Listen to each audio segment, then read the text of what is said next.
So I made a game, and I'm here in it right now. Welcome to the lobby of The Vessel. The Vessel is a game that I've made. Have I established that yet? I want to make sure I've got my point across. I wanted to make a game for a while now, for like the past year, and I had absolutely no ideas, but then it just came to me. This theme, The Vessel, and I decided, you know what? I'm just going to start. There's nothing holding me back, and I encountered a lot of problems. A lot.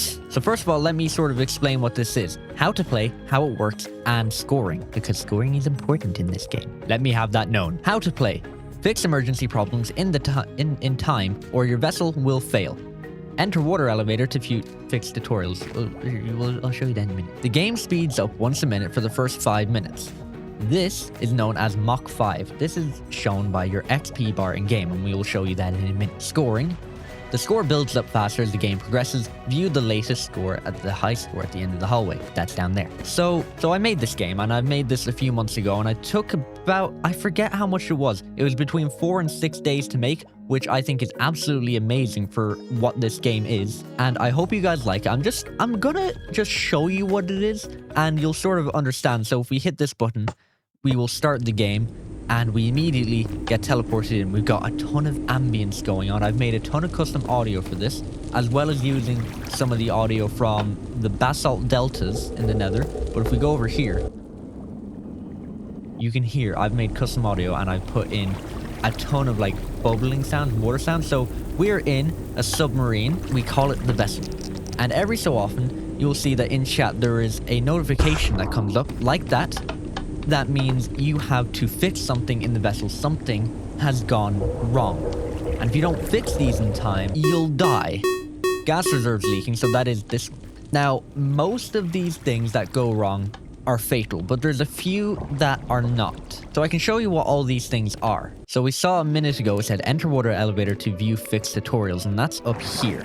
We get teleported in here, and we see a scale replica of the vessel. In here we can see every single thing that could go wrong. So we have steering, we have refuel engine, restart engine, fixed lighting, pressure valve, gas reserves, periscope, sonar scan, and emit EMP. And then there's also over here, there's just a button there for displaying your current score. I'm going to upload the map to Planet Minecraft, where you guys can download and play for yourselves. So you can find everything that you need to know about all those systems in these books out here, with all the names above them, of course. And they will tell you how to fix everything, what's going wrong with them, and, you know, generally how to survive. There's a few different buttons in here. If we go, we can view the game workings. It teleports us up above the map, and you can see this entire monstrosity and the little room over there for what we were just in, viewing everything. That one has no purpose. These are all the systems that run the game. If we go back and press this button, it teleports us back, and we just land down here again. So that's how you play the game. And that's everything you need to know basically while you're in the game. If you come around to the back here, you can see the latest score from the latest game that was played. I stopped halfway through and I got 1,309. The current high score was set by me, 14,894. I said that months ago and I still haven't beaten it, which I think is insane. Over here, you can just end the current game. We got toggle music, so you can turn the music on.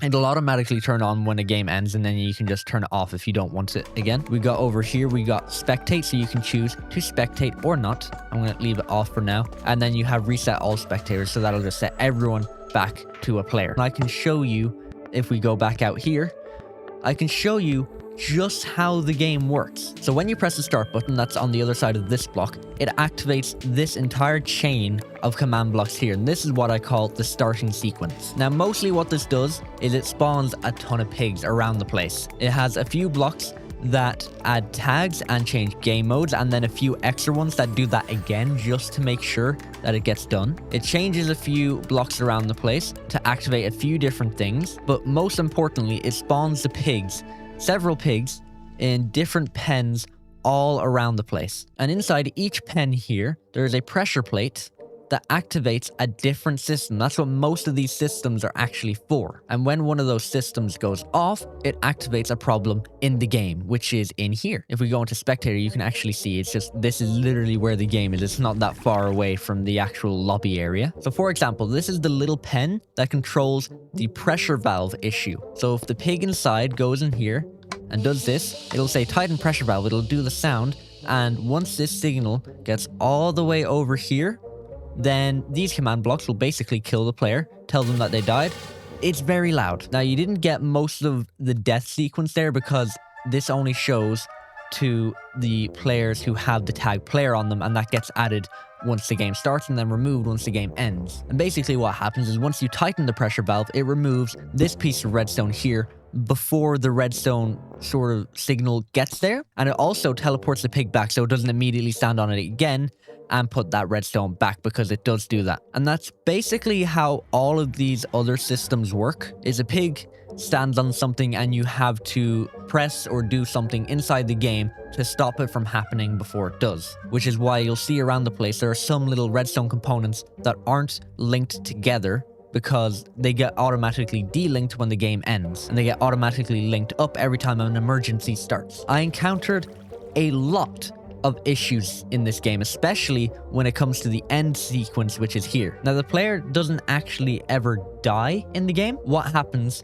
is whenever an event detects that the player has basically lost the game, it'll put this redstone block here, and that will activate every single command block that you see out here, which is the ending sequence. That'll teleport the player, it'll remove tags, it'll set certain blocks to do certain stuff. It even calculates your score, which is really cool. That's what these command blocks here, we got 1, 2, 3, 4, 5, and 6. That's what they do. I learned a lot while doing this game. I learned so much, and I'm so glad I've done it, because it means I can do more games in the future. For example, I didn't know how to set up a timer sort of thing. For example, what these 3 command blocks do is all they do is play that sound. We heard that ambience earlier. That's like the water ambience outside and all the creaking that you'll hear later in the game.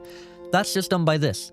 I just measured in ticks how long my audio file was. I'm pretty sure it was about 5 minutes long. So what it does is it just plays the audio file straight away, and then it's constantly counting up ticks. And eventually, once the audio file ends, at that exact moment, it'll just start playing it from the exact start again, because that's what these are told to do. Has nothing to do with the actual end of the audio file. It just knows precisely when it's supposed to do this again and again. And that's really cool. And I was able to do that and integrate it into so many different other features. For example, this is what is counting the score constantly. And then that tells the command blocks over here what score you have once, you finish the game or whatever you do. So these are constantly counting the score, and if you press the button on this command block, it'll tell you the latest score, and it'll actually store that information until the next game ends. Or, well, until the next game starts, actually. So you can check your score in-game with this command block over here, which is the exact same one as the one over there. I had so much fun building this game. It was so cool. Only took a few days, less than a week, to put all of this together. And keep in mind, what? Oh, that's the button. Keep in mind, I knew basically nothing about command blocks until I made this game, and I was just learning as I was going. I knew literally nothing. I had to learn about every single thing that I have to do. And now I would count myself as literally a command block genius. I'm so good at this stuff now. I can do it without looking anything up, without needing any help. It's crazy. I could put this together completely again. I was gonna say blindfolded, but of course not, I can't. But this is going to go live on Planet Minecraft on the 5th of August. Keep that in mind. That's the 5th. Okay, and this video is going to be released sooner than that. You can just find it directly on Planet Minecraft. When it does go out, it'll just be called The Vessel. Or you can find it directly via my Discord server. Link in the description. Is completely free. Oh my gosh. And keep in mind, this is a multiplayer game. You can play with literally as many people as you want. I won't go much into the gameplay. Maybe I'll do some streams or some uncut videos of me doing it, maybe with a few other people on my second channel. It could be fun, but I will leave the learning of how to play the game and the actual gameplay for now for you guys. You can play it by yourself. You can have fun with your buddies. And yeah, I really hope you guys enjoy this game if you choose to play it. It is Java only. Maybe one day there'll be a Bedrock version, but with the amount of command blocks this uses, a lot of stuff is going to have to be changed because commands work very differently, often on Bedrock. You can, of course, try it on a Geyser server, but you will need the audio player mod. Keep that in mind, even for Java, you're going to need the audio player mod installed. All the audio files come inside the world download, so you don't need to download those files or resources, anything externally. All you need to do is download the audio player mod, but you also need lower tick per mod. I'm going to add these all to a zip file that will contain the world and the 2 mods that you're going to need for this. All the tick mod does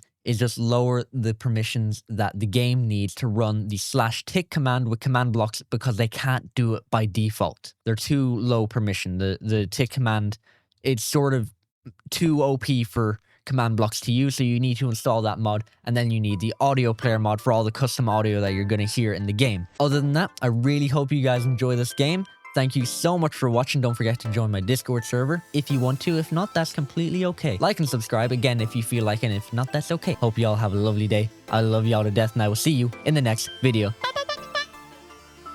Bye.